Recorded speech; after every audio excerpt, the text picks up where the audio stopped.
Thank you, Mr President. I rise today to support this motion. At the time the Honourable Member moved this motion, we had tragically seen 4 South Australian women murdered in 1 week. In November, we saw reports that 6 women had been killed across Australia in just 10 days. In the landscape of a national family and domestic violence crisis, this Royal Commission is being established at a crucial time. Ultimately, the true figures around family and domestic violence really do remain unknown. The very nature of family and domestic violence is that it often goes on behind closed doors. Some violence may go on for years before family and friends suspect. Some may never know what their loved ones go through behind closed doors. Indeed, some in our community may not necessarily realise that they themselves are victims of family and domestic violence. We know that domestic violence occurs and could entail physical abuse, but it also could include intimidation, isolation, emotional abuse, verbal abuse, sexual abuse, financial abuse, spiritual abuse, or coercive control. It could be attempting to isolate someone from their family and friends, controlling their finances, monitoring what they say, what they wear, even what they eat or when they sleep. I was recently approached by a male victim of family and domestic violence who sought to highlight, and rightly so, that this is not just an issue that solely impacts women. We know and statistics show that it impacts males too. And it's vital that in the process of this Royal Commission, a broad lens is used and that the sons, the brothers, the husbands who are also impacted by family and domestic violence are not lost in this discussion, and that these victims too are given a voice. It is reported that on average in Australia, a woman is killed by an intimate partner every 10 days, while 1 in 3 women has experienced physical violence since the age of 15.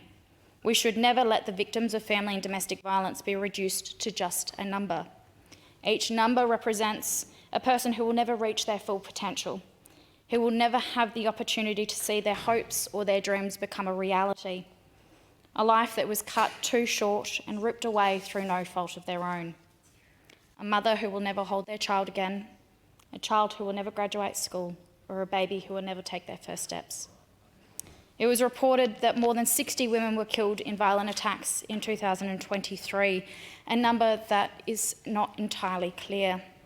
That is over 60 women who sadly were not sitting around the dinner table at Christmas time, leaving a hole in the hearts of their loved ones, a hole that can never be filled. The ability to collect data and report in a timely and accurate way is vital in eliminating domestic and family violence in this country. I think many will be waiting and watching for the federal government's commitment to roll out and to implement their promise to establish an online tracker that will provide quarterly updates on intimate partner homicides. In saying that, this will only capture a part of the story. We will never really know the true figures of family and domestic violence, as so many in our community struggle behind closed doors in the privacy of their own homes. We've all seen and heard the campaigns. We know that violence against women starts with disrespect, which is why we have to stop it at the start. We know that not all disrespect to women results in violence, but all violence against women, and indeed all violence, starts with disrespect. We have seen the powerful campaign around seeing the signs of coercive control, the social media materials on seeing red flags. Coercive control is an underreported type of domestic violence where an abuser seeks to control a victim's behaviour. This is incredibly important work in seeing a shift in our community.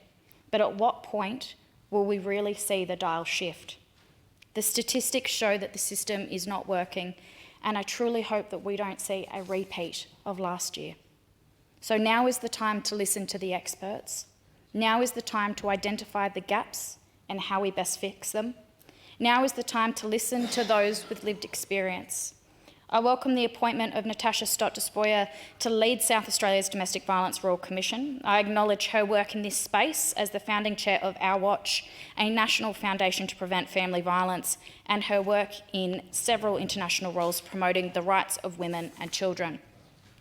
The Royal Commission is expected to take around 12 months and will formally commence on the 1st of July, around 4 months from now.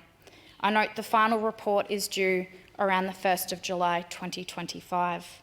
This is roughly around 19 months since the Honourable Tammy Franks, the Honourable Connie Benares and the Honourable Michelle Lansing stood in this place to call on this government to establish a Royal Commission. This is around 19 months where the community is left waiting. Importantly, when the Royal Commission delivers this report, this is only the first step. The important step will be what this government then chooses to do with those recommendations once this report is finally handed down. In the meantime, until then, women and families are left with status quo. Every death to family and domestic violence is a death that was preventable. It is with this reminder that we must continue to strive for the eradication of family and domestic violence.